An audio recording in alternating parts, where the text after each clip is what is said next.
Whenever graduates from Mars Hill College from the last half of the 20th century come back to campus, they always ask 3 questions. How's Mr. Sams? How's Coach Hart? And tell me about Dr. Jolley. Well, we have Dr. Jolley right here. And so now we can tell people how you are, Harley. And is it okay for me to say that in this day in August of 2008 that you have celebrated your 88th birthday? Celebrated in Alaska. In Alaska? Yes. So you're still traveling? Oh, I have no intention of it. I told my 2 sons, okay, Alaska for 88, Australia for 90. Great. That worked. That's wonderful. Yeah. You're keeping it going. You set a standard for all of us. It has to go. Yeah. Wonderful. I wanted to ask you, speaking about traveling, obviously everybody knows that your field has been history, and you've been in some exotic places in your lifetime. I wanted to ask you how on earth it was, out of all the places you've been, how did you first find Mars Hill College? By hitchhiking from Knoxville.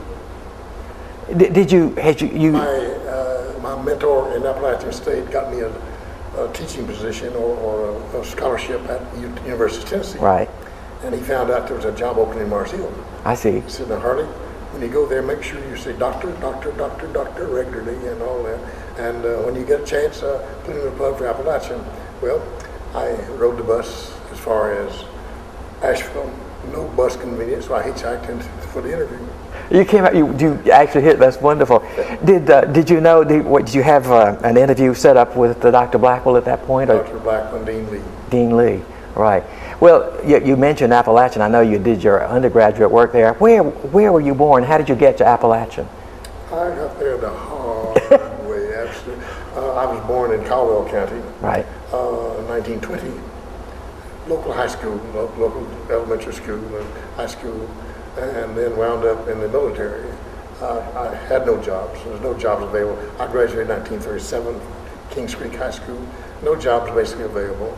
So I wound up in the Civilian Conservation Corps first.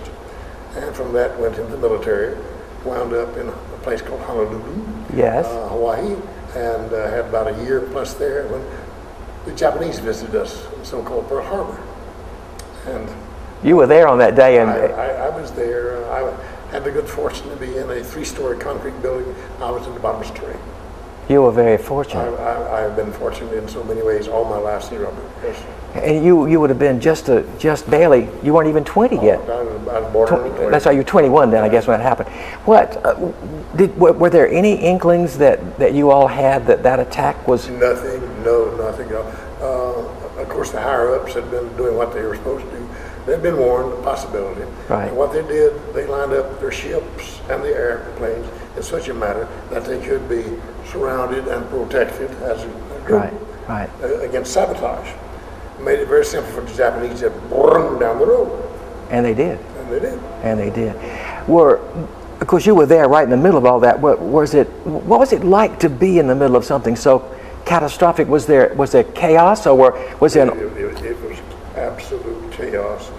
Every way you turn, the most frightful night in my entire world life for 88 years was that night. We were given riot guns placed out on the perimeter of Hickam Field, the Air Force there, and told to shoot anything that moved. We did. And you did. And you had no way of knowing how many people were there or where they were coming from? If we were being invaded or if the aerial attack was the only thing there, we had no way of knowing. Right. It was a long night, a miserable night, and a frightful night. That's right. When you waked up in the morning the next day, had the attacks happened only at one time? Were they continuing through the night, or had they just? No, there were no attacks at night. They were all daylight. On all daylight. What we were doing out there was the typical frightened boys on the front line, shooting at anything that moved and wondering, did I hit it? Right. And how long after the attack were you actually at Pearl Harbor? I was there about 3 months. Came back as an aerial aviation cadet. That got me out of Honolulu into the States. Had a great time as a cadet. My schools, no problem in the schooling of it, but in flying, acrobatics made me sick or no, so I washed out. Interesting. I mean, miserable, see, Robert, miserable. Miserable. That's, I wasn't by myself. Well, boys like that. Well, yeah, you were just kids, you know, in those days. That's what the Air Force was, you know. Right. So at some point, though, I know that you ended up in Europe. What was the sequence to get you to Europe? I was stationed in Yuma, Arizona, for about a year plus. Very, very boring indeed. And I thought, well, this is not going to get any better. So I applied for service overseas and got Europe. And I got to Europe about 2 weeks after D-Day. So I was about two weeks behind the Patton Army as they moved into Europe. England into France, France into Belgium, back to France, that territory. Quite a world.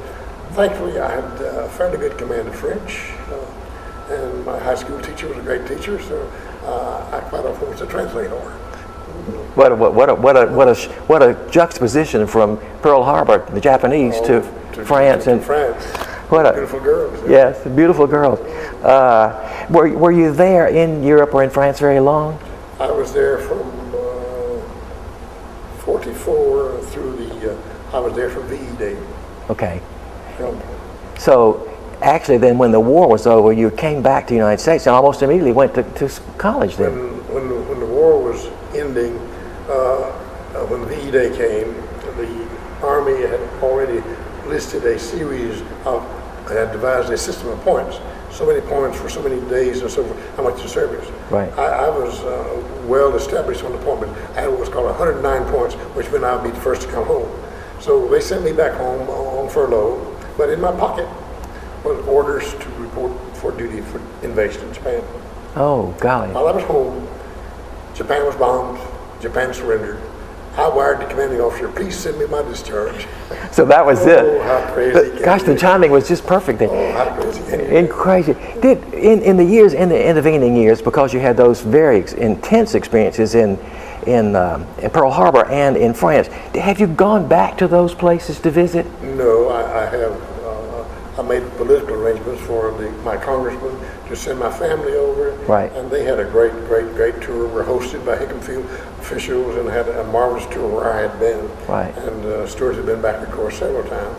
But I have no real desire to go back. I'd like to go back to France, that sort of thing. And I'm looking at that for a possibility. Great. Where were you in France? I started at the Normandy Beach. Yes. All the way up into Paris.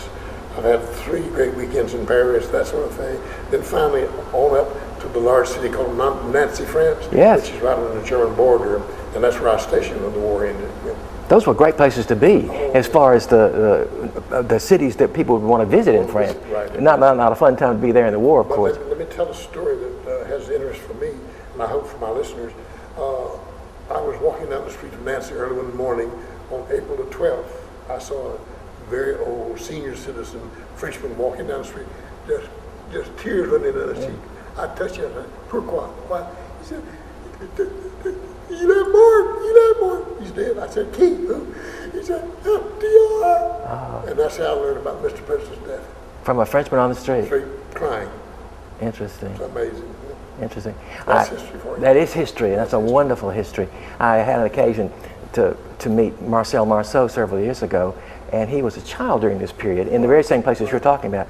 And he said that for him, he would always love the United States because the United States had come in and had saved France. And he says often today people forget. No, they forgot very quickly. Very quickly. You know. So you had a chance to observe. Did you feel that the French, when you were there, were they appreciative that the United States had come in to help France? Did you get a sense of that? They were delighted we were there and were very kind to us. But when the Battle of Bulge stopped, they boarded all windows, they left the streets, and they were not speaking to us because they feared that the Germans were going to win the Battle of Bulge and come back and shoot them for collaborating. But when the Battle of Bulge was over, the windows opened, the streets were free, and we were back in business. And they were back in business. Interesting. C'est la vie. C'est la vie. And probably for them that was a very real method of survival. They had to think about survival. Let me tell Chrissy, the ugliest thing I've ever seen in my life in the way of womanhood in France when the war was over, the local French rounded up the collaborateurs who had collaborated with the German and shaved their heads and marched them down the street. He thought, ugly Robert. That was Robert Ugly. Oh, I'm sure. Gosh, indeed. That's history. What did they do with those collaborators? They shaved their heads and turned them loose. Oh, they let them go. They were shamed enough that nobody wanted anything to do with them. Right. Has anybody in your history, since you were one of the few people that we would know locally who was at Pearl Harbor, for example, has anybody come back and when doing history books and documentaries, talk to you about your time in the war? Has that happened? Not a great deal. I've been interviewed a couple of times, but not of any stature, any depth. Okay. I was so fascinated when I was doing some research about you to discover that you had this very quick, almost immediate, after you got out of Appalachian and you did your master's in Tennessee, that there was an immediate, you came here immediately. There was no time in between. Again, I had good mentors who knew what was going on academically. Yes. And knew Mars Hill very, very well, and knew about the vacancy and knew the basic buttons to push to get me in the door. Right. So I was delighted to have a job. Tell me about Dr. Blackwell. You know, we all knew him, of course, but what was he like when you first met him? Charming. The very short fellow, but charming, and always so extremely polite. Yeah. So very polite. For years, I taught in the classroom right immediately adjacent to his office, so I taught him a lot of history. He heard a lot, huh? There was no way he could know you were not doing a good job.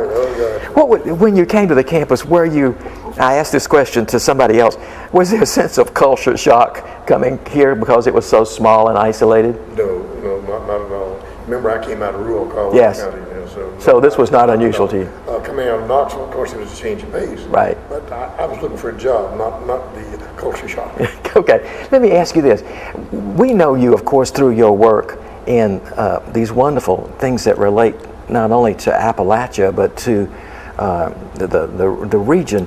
What was your focus in history when you were studying? What kind of history were you planning to teach? What was your focus there? I began at Appalachian as a math major, had a wonderful math teacher, and then entered a class from a former Navy man who just fresh out of the Navy, World War II as I was, and he was an absolutely out of this world outstanding professor. Every third word was a cuss word, but boy could he teach. Never a note, never a reference note, chalk on the table, chalk on the board, and just such beautiful lectures indeed. I became his study man. I became his aide. Right. And I observed how he did the thing. He'd come into the office before class, take out his notes and go through them and walk out the door. Notes behind him. Just marvelous. It's on his head. So I tried to emulate him and tried my best to be as good a teacher as he was. I never made it, but I enjoyed it. Oh, you did make it. In fact, when I first came here to teach, one of the first things I heard was about I overheard some students talking about being in your history class, and they were talking to each other about how much fun it was that you had turned history into a vivid experience. And somebody was talking about, he jumped up on the desk and he was, whatever the subject was, and then somebody else said, well, he was impersonating, I think it was Louis XVI, and we really knew who Louis XVI was by the time we got out of that class. When you came here, obviously the school was a junior college. What levels of history were required in those days for the students? Did they take world history and then... Everybody was required to take what was called World Civilization. That was absolutely required for everybody. Indeed. And then most of them took an American history course. So those are the two substantials. So, and you probably taught both. Oh yes, no. Everybody taught both. When the college in the 60s, when the college began to move to senior status, I know you went off to school and did your doctoral degree, but were you here when the transition occurred? In other words, were you here when the department was built, the history department was built? How did that happen? From the junior college to senior college status. How did you know what courses and so forth? How did that happen? Again, we had any standard senior college catalog to go by. Oh, you just looked at other schools. Okay, we'll need this course, we'll need this course. We'll have to have a course in historiography. This is built in for history majors. Right. And we'll need a world survey course. we need some colonial. And I said, let me teach a Western history course. And so those are the ways I developed. Basically, as needed at the time, as we enlarged. How soon was it after you got the department going that you began to think in terms of courses in Appalachian studies? Was that how soon? That came much later. Much later. That came basically through the formation of the Appalachian Consortium, which I had found. I was going to say, I knew that you had done that. Could we digress for a moment and talk about the consortium? I mean, we're a little bit out of sequence here, but I know the consortium was formed, was in the 70s, wasn't it? The chancellor or president of East Tennessee State was Art DeRozier. Right. Arthur, working with Bill Clemens, president of Appalachian, and Craig Williams, the chancellor, the vice president. And we, Marshall, we sat down and devised a consortium which blossomed and grew and became very, very influential in our region for several years. I regret that it has died. It needs reviving. Let me ask you about it. I was very much aware of it and the good work it was doing. I know you all had your consortium press, for example. Right.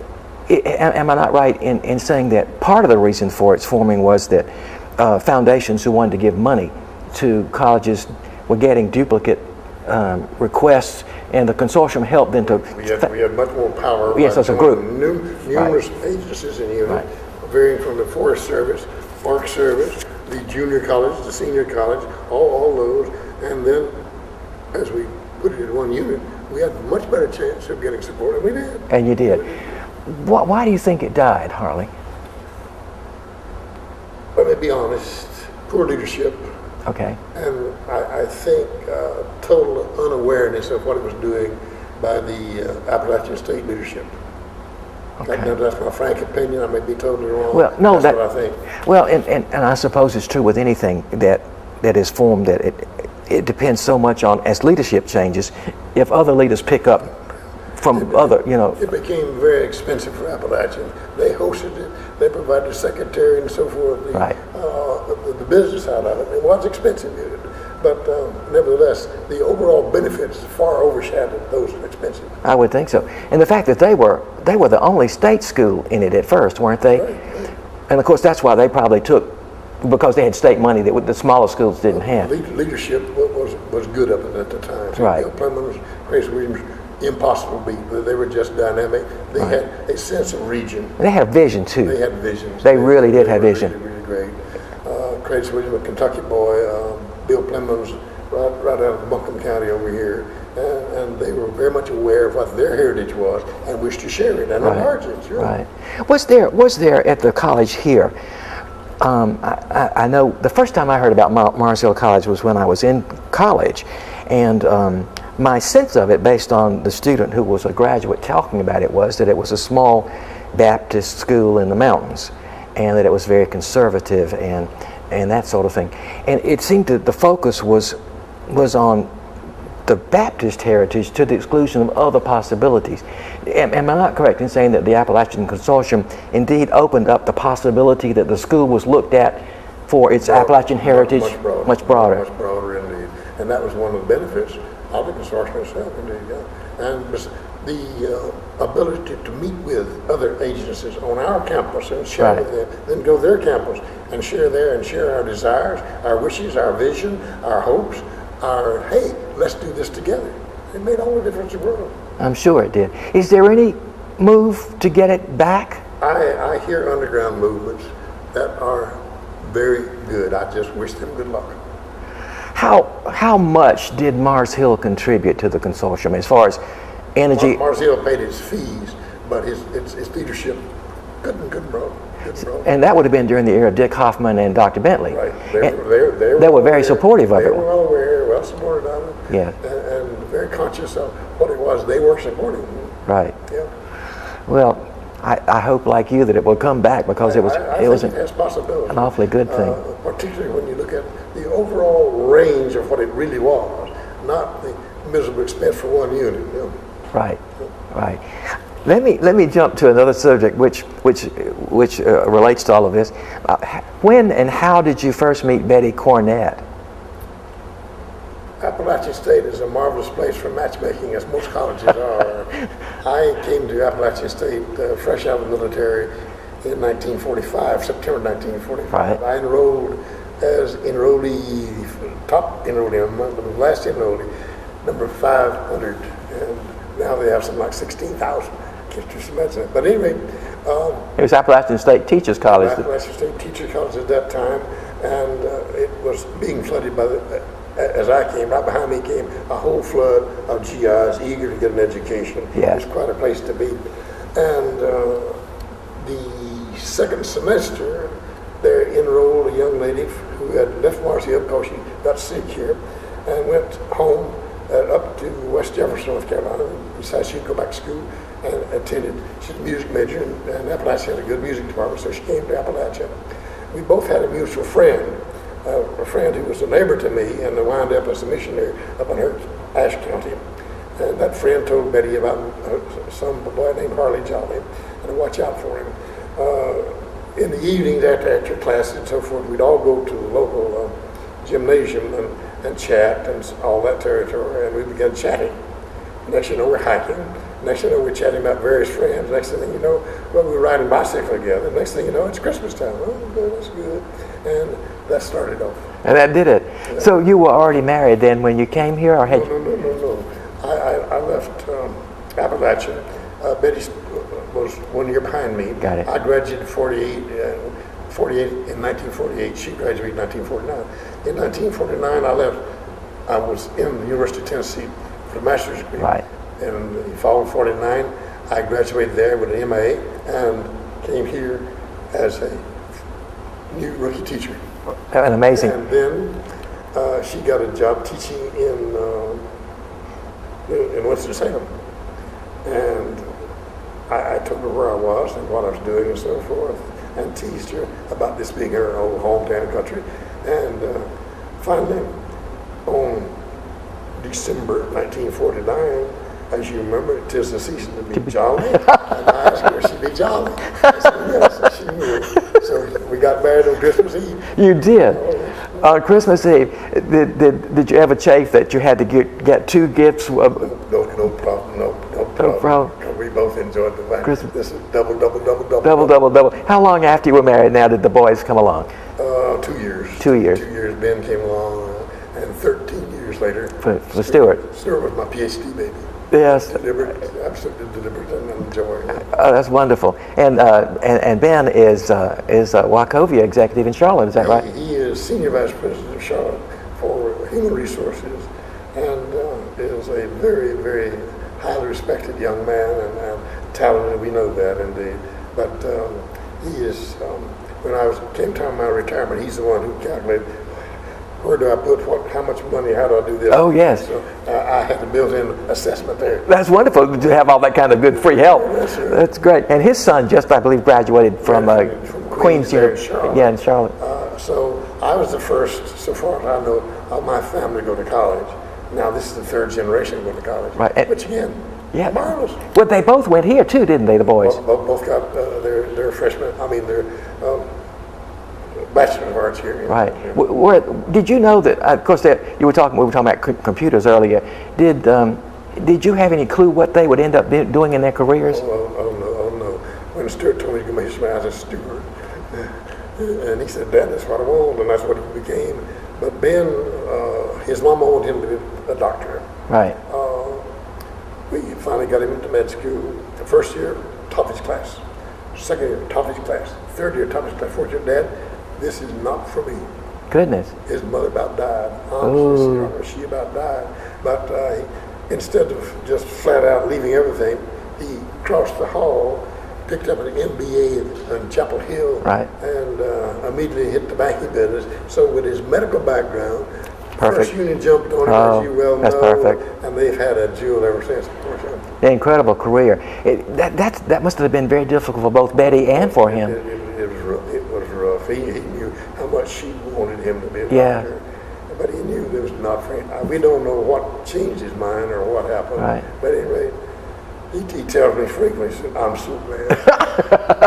It's great. Well, he's happy, and that's the important thing. That's the important. That is the key. How long before Betty came to teach at the college? When we married, that was in '49, she came to Mars Hill and got a job teaching in Asheville. And she taught there a couple of years, then came here as assistant librarian. She went to Appalachian for a master's degree and had a professor named HarleyJolley as one of her teachers.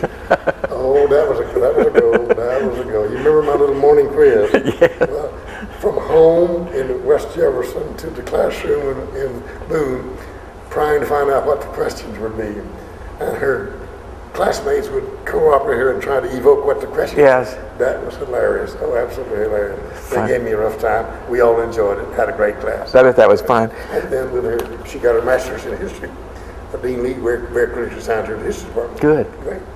So that was wonderful. You both were in the same department. Was it unusual at the college to have two faculty people in the same department? Not necessarily. I know that there were other, people with other departments, but in the same department. What was it? Did Dr. Blackwell encourage you after you had been here for a while to go back for a doctorate, or was that your own idea? It was my own, because I knew from experience in the academic world that the union card and the only union card was a PhD. Yes. Without it, I wouldn't have had a chance. Promotion would not have been there. Anything else would not have been there. Right. And it's the open doors. You're right. You're absolutely right. Tell me, what was it about Florida State that attracted you to go there? Free tuition. Ah! I applied for a scholarship, and one of the professors down there, the head of the department, was from Chapel Hill originally. Oh. I taught at Chapel Hill, so he made sure I got the teaching assistant thing, and they finally wound up getting me a full scholarship. So all I had to do was go to school.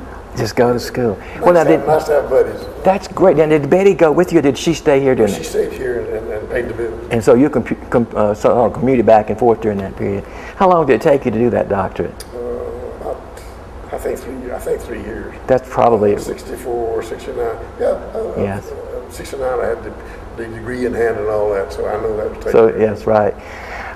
You were here. Did you know Dr. Moore at all? See, Robert, I saw the man. I saw him on campus with the Celluloid College and knew who he was. But by the time I was coming in, he was well gone on the way for retirement, and seldom seen on campus. So I never had the personal experience of meeting with him or chatting with him. And his wife also, I think, was very, very important in business, the business office, here on campus. You were one of the few people who had the opportunity to know all the presidents in the 20th century. We've talked about this. It's amazing to me, that in that period. Nice to be long-lived. Well, it's wonderful, first of all, that you find presidents who stay that long. Right. Dan Lunsford said not long ago, he said that era is long gone. Nobody will do that anymore. Did you teach Max Lennon during the time he was here as a student? So you got to know him as a student. Oh, yes. And so you knew him. And Dr. Lunsford also. That's right. Dan spoke about your teaching him. He said he was terrified of what kind of exams you were going to give him. He said that in public. Yes, he has said that. I've heard him say that. What was it like? You were here then through essentially two major administrations, Dr. Blackwell and Dr. Bentley. What was the character? How were they different in feeling and way of doing things? Dr. Blackwell basically was the administrator during the junior college portion. And as a junior college, we ranked extremely high nationwide. Right. Our graduates could go anywhere, they could transfer anywhere they applied, and they were highly respected. I was debate coach for several years there in that period. Right. We were junior college, but we were invited to senior college, and we quite frequently ripped to junior college and senior college and won high honors, first place in a wide category of speaking, eulogies, the usual things in public speaking. And Mars Hill did a great job. I was totally unaware of what we were doing. I thought it was just routine, but that's the way it worked out. But that was Dr. Blackwell's era. And then when Bentley came in, we were just beginning, of course, as a senior college. We never have reached the status as a senior college as we had as a junior. And I regret that. I had high hopes, but the competition is much greater. Right. We're surrounded by state colleges We're surrounded by universities, and it's a rough go for a small private school to make nationwide and be ranked anywhere in there. Yeah. I've heard that said before, that the status or the level of respect for Mars Hill as a junior college did not translate as easily going to the senior level. Oh, no, it did not, and we regretted that. We labored individually as faculty members to do our utmost best, but it didn't ring any bells outside the circles. Right. Everywhere I've heard when students left here and they'd go, say, for example, to Wake Forest, and the professors there would see, oh, he came from Mars Hill, he's fine, he'll be fine. And they were given a sort of a pass to know that they were not having to work as hard maybe as somebody else because they already had a really fine education. They came to us willing and able, and we sent them out even more willing and more able. Right. Let me ask you, you mentioned the debate. One of the things that's been fascinating to me in studying Mars Hill College's history is in 1891, 90, 91, 92, John White and Thomas Huffam, who were the leaders and movers and shakers in that day, formed the first literary societies here, and they based them on the societies at Wake Forest because they had been at Wake Forest. And of course, when you first came here, those societies were going strong. What happened to them that they went away? What happened? See, Robert, one of the greatest losses from Mars Hill College was the loss of those societies. They were dynamic, they were influential, they were builders of character, but for whatever reason they died, they were dropped, and I've regretted it, deeply regretted it ever since. Because I watched the students in there, I watched their performance, I watched what a variety of experiences they had in the literary world. Right. But there's nothing, we have nothing on campus, Nothing to equate to. None of the fraternities, sororities come anywhere close to doing what that society did. Yeah? Right. And they were dynamic, and they were absolutely influential all the way up. I gathered that, and you and I talked earlier when I was doing research on treasures about the debate teams, and how John Huff was one of your prize debaters. I told him that later on. He was pleased to know that you had regarded him in that way. Was the debate team, it was not a part of the academic program, was it?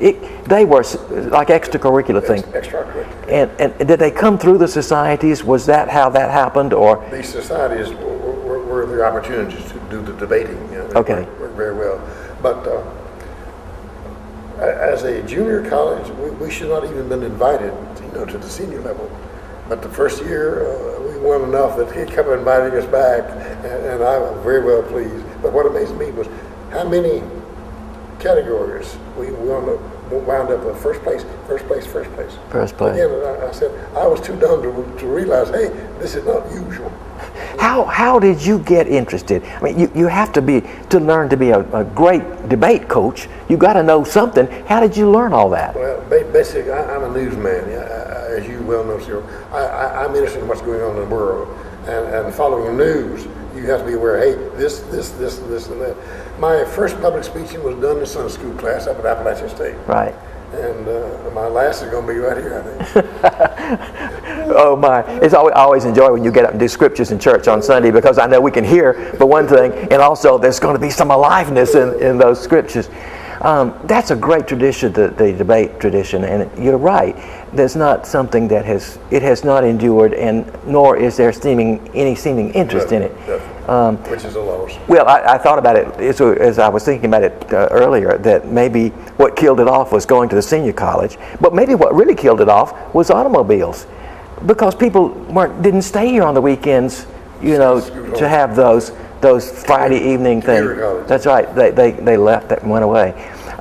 We were talking earlier about the Jolley family being in exotic places under unusual circumstances. I remember in 1989, the campus was horrified to learn that your wife and Jim Lindbergh and that group of Mars Hill people were in Tiananmen Square. Yes. When we were looking on the news and seeing this tank, and this young man, was standing in front of it.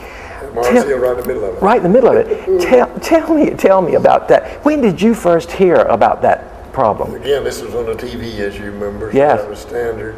And we were trying to find out where in the world, where's Betty? We couldn't find out anything. Right.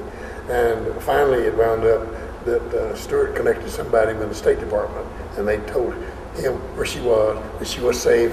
And next thing I know, she's flying to Asheville, returning home. Thank goodness. Goodness. So she was able then, they were able to get those folks out very quickly. And when she got to Asheville in the airport, the first thing she did, reach over and kiss the ground, home. Like the Pope. Right. Like the Pope. Absolutely. Well, I remember being so relieved. Everybody was so upset here, not knowing what sort of response the Chinese might have, you know. It could go any way. Anyway, I was telling you, watching the Olympic Games right now in Tiananmen, you know, seeing Tiananmen Square again, it's a whole different thing, isn't it? It's a very, very different world. We haven't talked about your writing, and I'm not going to talk about that a great deal because there's another interview planned for you to talk about your writing. How soon in your work as a teacher did you realize that you wanted to be a writer as well? That came later.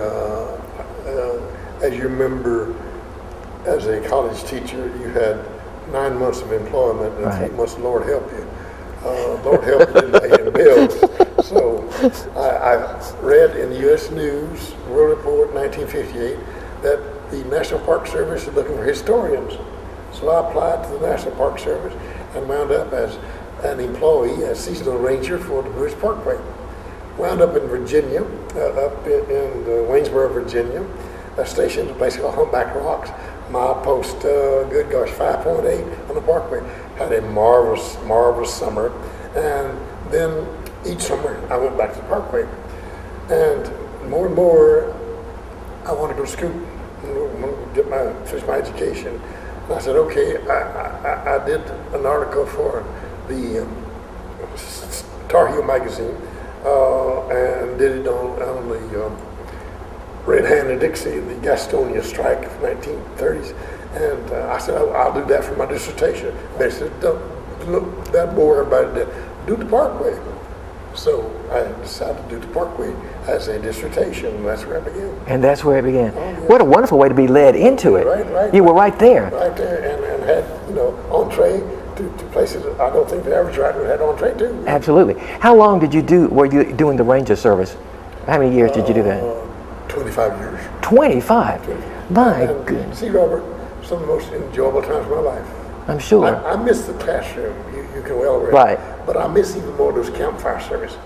And see, here's the campfire, and those eyes are lighting up, and oh, what a feeling. Yes. What a feeling. I miss that. I'm sure. I miss that. You were talking to me the other day about the Parkway and the fact that it didn't finish, it didn't end. It was to go on farther south than it did. Is there any plan afoot to take it where it was supposed to be done in the 1930s? Will that ever happen? The idea when Senator Byrd and others spoke to FDR about the possibility, he said, from Virginia into North Carolina is great, but why not begin up in Vermont and run all the way to Georgia? It never got off the ground. No, okay. In the 1960s, proposal to run it extended into Georgia, and all sorts of preparation were made for it, environmental impact studies, master plan studies, all this, and for 20 years it hung fire, and Georgia more and more flatly refused to approve it. In the end, it was rejected. So because of Georgia was the one. Georgia was the...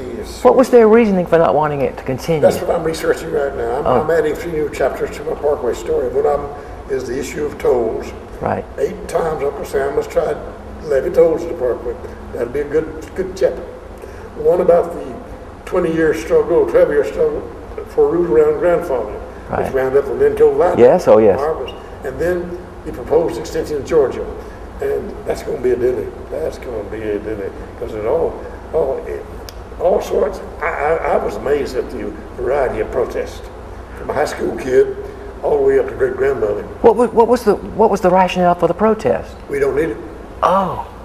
I-75 is in process of coming through Georgia, leveling everything, as you well believe. They said, we only have one ridge, we don't ruin that. We only got one Appalachian Trail, you ruin that. We don't want it. We don't want to win in that fashion. And what a weird thing. You were talking about the tolls. I had never heard that until you mentioned it. Most people haven't. it would kill a lovely thing, it seems to me. Why? Is it because they want the money to help upkeep? Oh, it's tolls are standard. You're in a national park, you have Right. a fee to pay. Right. The Skyline Drive, which pioneered that thing, you're on the Skyline Drive, you pay a fee to go in. Right. But the extension from Skyline Drive to the Great Smokies was done with the idea, when it was first proposed, North Carolina said, we're interested, but if it's tolled, we're not interested. It was arranged through the federal government that we have a program whereby we can do the extension and make the parkway without being tolled, provided if the states will buy the land, Virginia and North Carolina will buy the land, donate it to federal government will take over, construct the highway and maintain it. So we'll do it. And somewhere, I'm not sure it was ever legalized but more than a handshake. So 8 times plus, Uncle Sam has decided we'll put toll on the parkway. Will it ever happen? It'll come up against here. I think in the end the solution is going to be this, that those with license tag from Virginia and North Carolina will be toll free. Other tolls will. That's what I think will eventually happen. Would that be an acceptable compromise to that problem, you think? But it's going to cost a fortune, because then you'll have to have toll booths. It's ridiculous, Robert, to have 649 miles of road and every little junction have a toll booth. Yes. That's. I think they had 21 stations designed. But good. You won't believe this. They had stations put up, had men in uniform at the door ready to take fees. North Carolina said don't. And we're successful. Goodness gracious me. I'm trying to tell that story. Well, good. I'm so excited that you're going to do an update of your book called The Blue Ridge Parkway, which is the sort of classic standard book for the whole Parkway. There'll be another lecture, an interview talking about that book. Let me ask you. You mentioned it a while ago, the Civilian Conservation Corps, and you were a part of that in the late 30s. Tell me about you. How did you get into the CCC? How did that work? It was part of Uncle Sam's relief program. Each state had relief agencies, and the relief agency, when FDR put up the program, says, okay, I want relief agencies to do recruiting for me. I want Army to take over and uniform the boys, feed them, discipline, and so forth.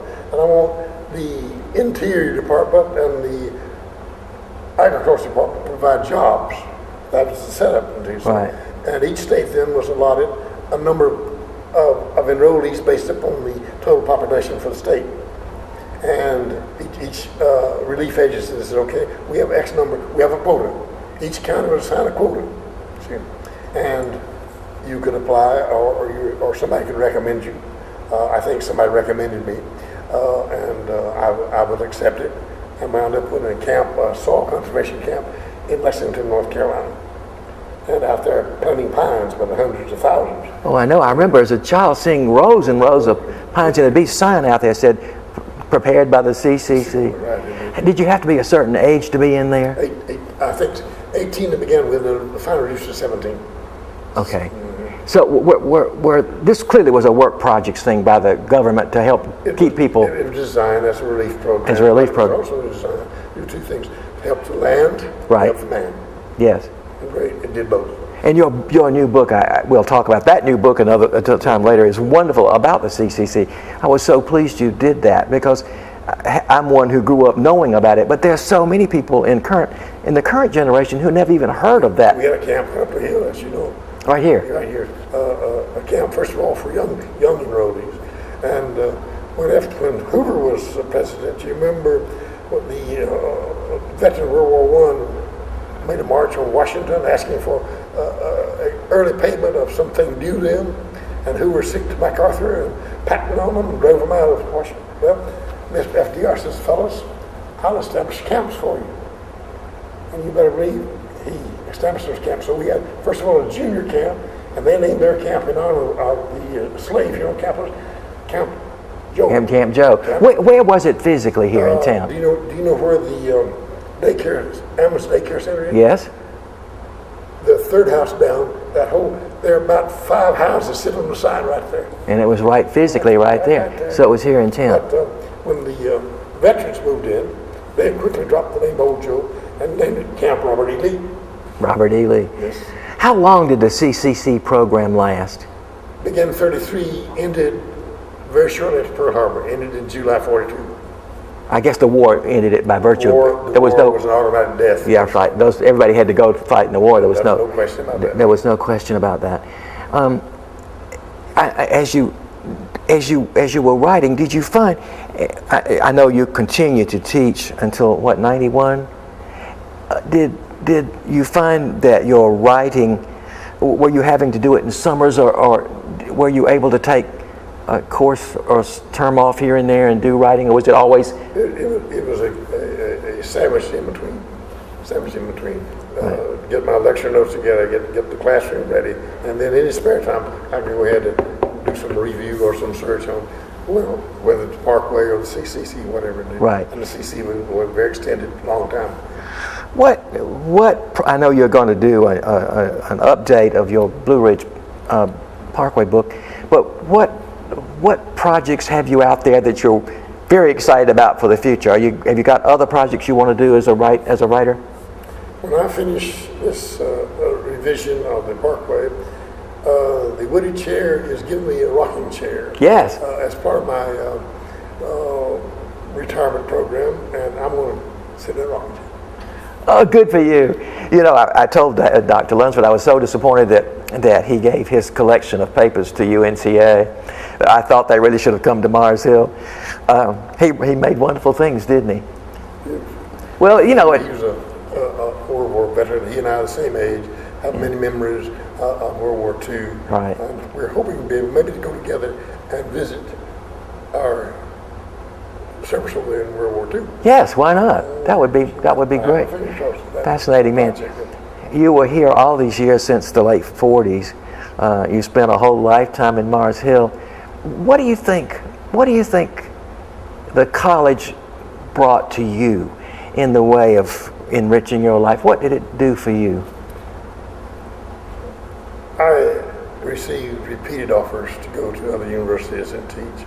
Offered to go back to Appalachian, offered to go to the University of Tennessee and so forth. I told Betty, I said, no, wait. We'll get an offer to go to Honolulu and we'll go. Well, the offer came as an Army historian. I evaluated it, and for my two boys, I said, no, let them finish school here.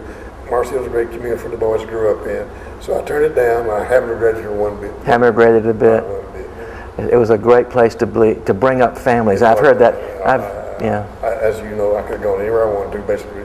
But my two boys, they got good community relationships and good education here. Yeah. And Stuart is still here. Oh yes, he's still and here. Probably won't leave. Well, I have no intention. I think that's great. If it brought that to you, what do you think is your legacy to the college? I suspect stories about standing on top of tables. You've heard that a lot too, haven't you? I've heard that. There were, when people talk about you, they always talk about, in the most charming and gentle way, they always talk about upbeatness, you know, that you were a person who was positive and energetic and made them think, particularly students, made them think and made them look at things in a different way. How would you assess yourself as a teacher? You said you had a mentor. How did you take what he gave you and turn it into something that was totally yours? I think it all comes back to that mentor. It's such a dynamic personality and so forceful and so able and so dynamic. Just to be able to follow in his footsteps, what was a joy for me, but to realize, hey, your mentor, bless his heart, driving home from a basketball game, skidded on ice, and is now dead. Now what do? Perpetuate his memory by improving on his teaching. And that's what you did. And when students come back to visit you and to talk to you, what are the kinds of things they say? Do you remember? Do you remember? Do you remember? Yeah. And then mostly, I'm sure you do remember, don't you? I've been blessed in so many ways. But many of my students became famous in their own right, you know, and most of my debaters did exceedingly well. Steve Blackwell was one of my debaters, for example. You know. Yes. Others are out there becoming medical doctors, becoming this and that, lawyers and whatnot, and I'm highly pleased with the results. But when I look across the board, I told Betty, you don't have to worry about me much. I have to be aware of what I do wherever I am, because wherever I am, Mars Hill students are there too. She stepped off the airplane in Shannon, Ireland. Miss Jolley, what are you doing here? So I have to behave. So you're international. The Jollies are international. Betty was also an incredible human being, and I enjoyed her very, very much. Let me ask you one final question. People talk about it, and nobody seems to have come up with an answer that's definitive. What do you think is this thing that seems to permeate Mars Hill? People are always saying there's something here. What is it? Part of it goes back to those societies. It was a different social link than ordinary colleges have. Right. And we built on that. Part of it goes back to the fact that our faculty as a rule were very conscious of their role as faculty, and were very conscious there's those students in that seat out there who paid their bill, and we had therefore to be conscious of doing a first-class job. Right. And we have, I think if you check back over the years, we've done a pretty good job of first-class job. So if I hear you, you are saying that much of it had to do with quality and expert teaching, so that students picked up on that, and it was sort of like it fed back on itself. There was an energy that came out of fine teaching. A mutual respect. And mutual respect. When I would have my orientation for my first classes, my comment always to them was, I promise you one thing and one thing only. When I come to you, I will come with my best, or otherwise I won't come. And you did. And then one little girl, bless her heart, one student says, Mr. Jolley, I have a bone to pick with you. What kind of, she said, you may not be aware, but I am, that you wink at her, but you don't wink at me. I said, I forgot to tell you, I have a wink that's automatic. So I never have any control of it. So that's the way it is. That's the way it is. What a fun way to end, Harley. Thank you so much. It was a great pleasure. Thank you, sir. Thank you.